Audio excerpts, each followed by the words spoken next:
Hello mga guys, good morning. Update po tayo sa Moriones Street. Ito, update tayo sa mga basura.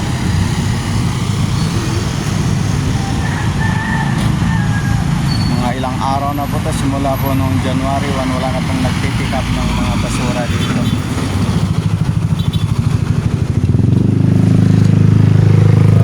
Ito sa may gitna ng Moriones, ayan po, ang daming basura. Ilang araw na po yan, ayan.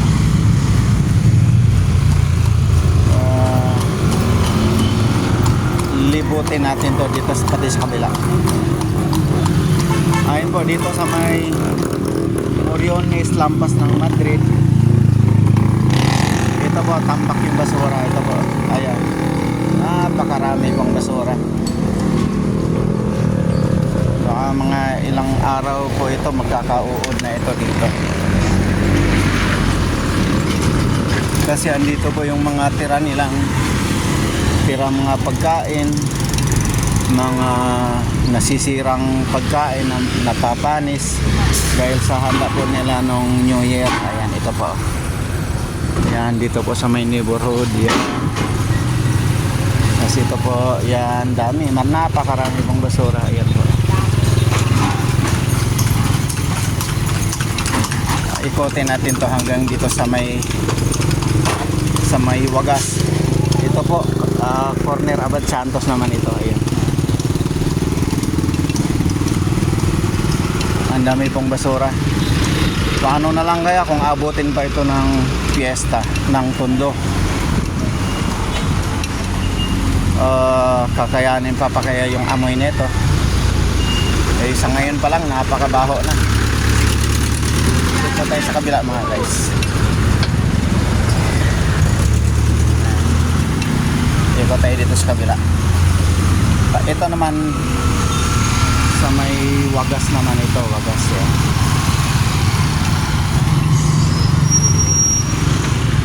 Sa may Wagas, ito kanto ng Wagas. Ayan, may mga basura. Paano kaya pag sa ibang lugar? Ito Moriones pa lang ito mga guys. Ito may mga nagpa-parking dito sa gitna oh.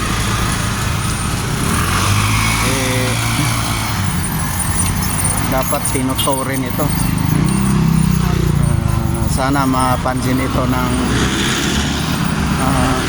nagpapatupad ng towing dyan. Sino ba yun? Ang pangalan no? Si Ko yung apelyido no? Yung MMDA towing.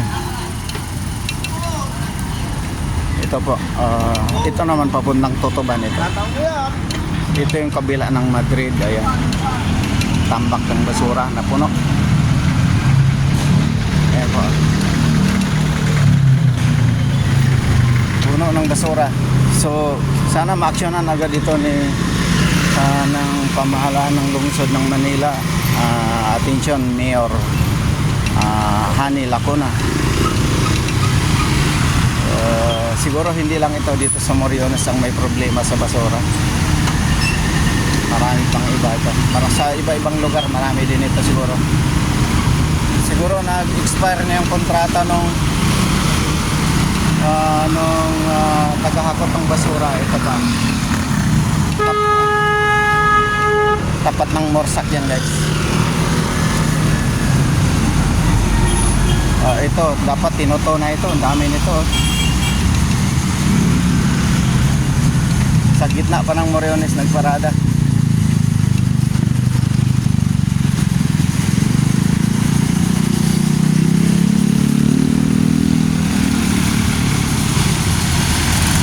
Daming basura. Kailan kaya mapipick up ito? Mabuti pa yung mga kapulisan natin. Ito, nagta-traffic maaga para sa kanilang duty routine. Ito sa may Nolasco, Plaza Morga. Ito tapat ng Mary Johnston Hospital. dami ito, mga natutulog sa labas, mga homeless. Ito naman guys, magpagawa ito ni Congressman Ernex Dionisio. Ito pa yung Mary Johnston na yun mga guys. Ayan.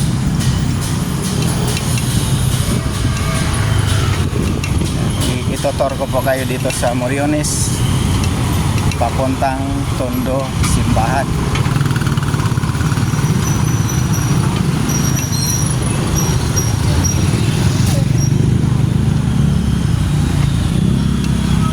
Malapit na matapos ang Plaza Morgan na ginawa.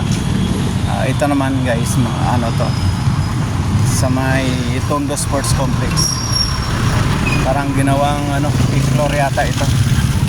Ayan. Yan, floor. So, ito naman yung simbahan ng Tondo.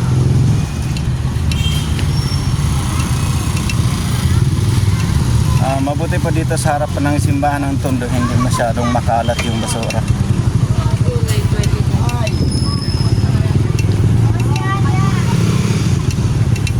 Dito sa harapan, yan.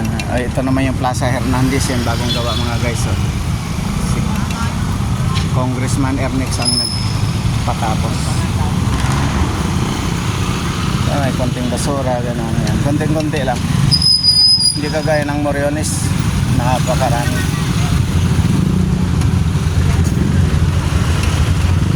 Hello, ayan. Inasal, ACD.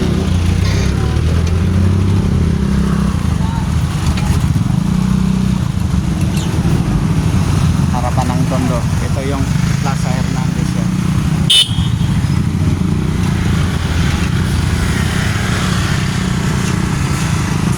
Holy Child.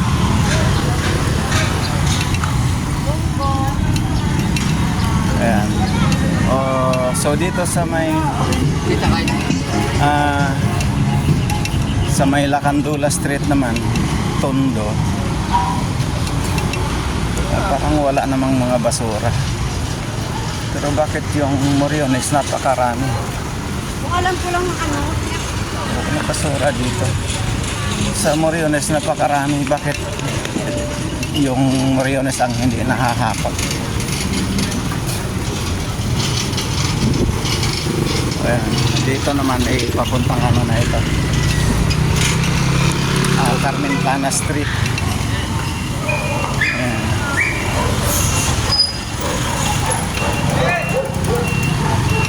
Ito, dami mga nagtitinda dito, mga sikanan or tinatawag nilang buraot. Ayan.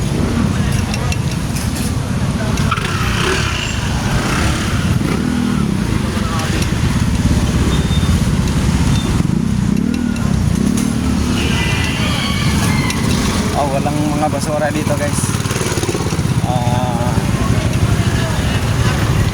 Nahahakot siguro ng maaga na, kasi may mga nagkakariton dito na naghahakot ng basura. Tapos iniipon nila sa isang lugar siguro. Ayan. Okay, hanggang dito na lang guys. Salamat sa panonood. Thank you. Hello mga guys, continuous natin ang ating video dito sa may Carmen Planas. Ito mga buraotan.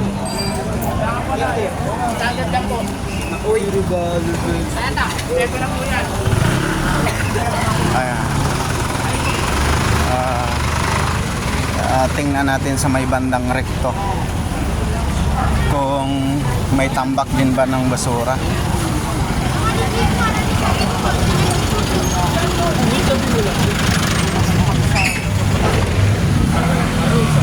Ito, yan. Nagtitinda ng mga kids. Ito.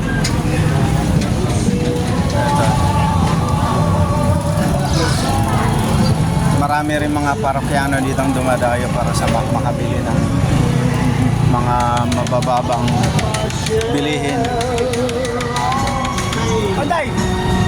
You know my name.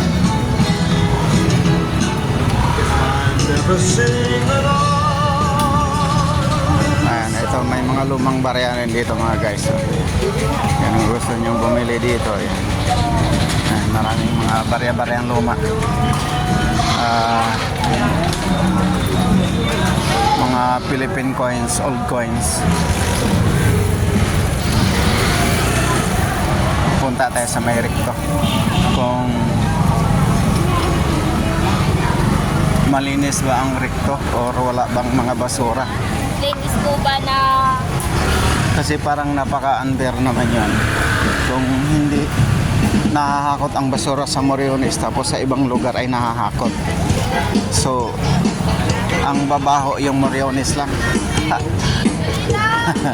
Ano yun? Selective. Lalim ng English ko mga guys, selective. Eto, dito na ako sa may recto. Ayan, recto. Kasi may naghahakot ng basura dito sa may bandang Asuncion.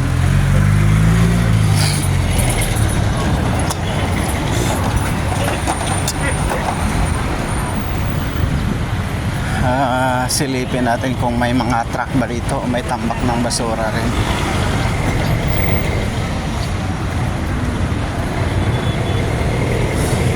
Oh.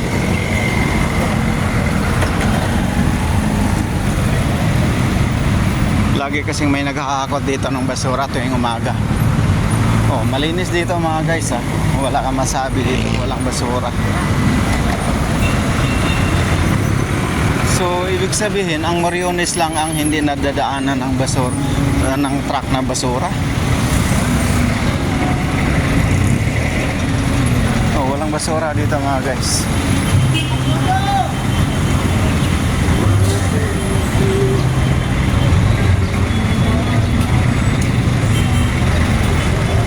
Wala. So, ito, malinis. Ikot tayo dito sa kabila.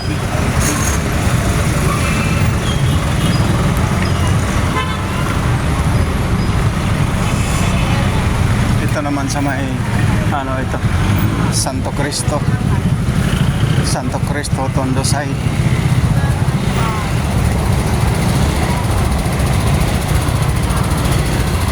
Ayan, walang mga basura.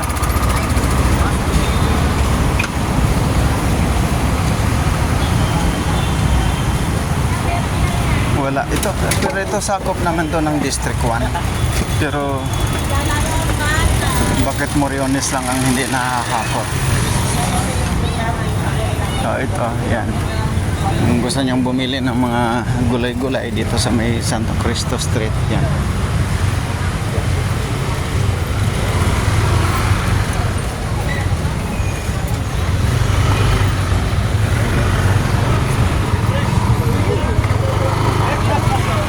Kalamansi, mga prutas. Ito, pichay, repolyo, pichay, bagyo. Taas na ng mga gulay ngayon.